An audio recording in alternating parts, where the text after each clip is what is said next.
পুজোর পরে ফল প্রসাদ বিতরণ হয়।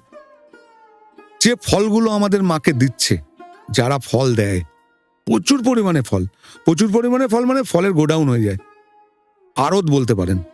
আমরা কি করি, পুজোর পরের দিন তার পরের দিন সব ফল নৈহাটি এবং চুচুড়ো, কল্যাণী, আমাদের আশেপাশে যত হসপিটাল আছে আচ্ছা, সব মানুষকে দিয়ে আসে। আপনি জানেন তো, একটা অসুস্থ মানুষ যখন বড় মায়ের ফল পাবে বা কোন ঠাকুরের ফল পাবে, তার মনে যে একটা শান্তি পাবে না, তাতে তো রোগ 50% কমে যায়। মানসিক শান্তি, মানসিক শান্তি যেই পাবে না, তার রোগ 50% কমে যাবে। একদম সঙ্গে আমরা একটা করে ছবি দিই মায়ের, শুভকামনা। শুভকামনায়। এটা হলো। তারপরে আমরা ভোগ ডিস্ট্রিবিউট করে দেবো। রাস্তায় মানুষ ভোগ পাচ্ছে এবং নৈহাটির প্রচুর মানুষকে আমরা ওই দিনকে প্যাকেট করে ভোগ পাঠাই। রাত্রের 9টার সময় আবার পুজো হবে, একটা আরতি। আচ্ছা, সেই সময় শীতল ভোগ হবে।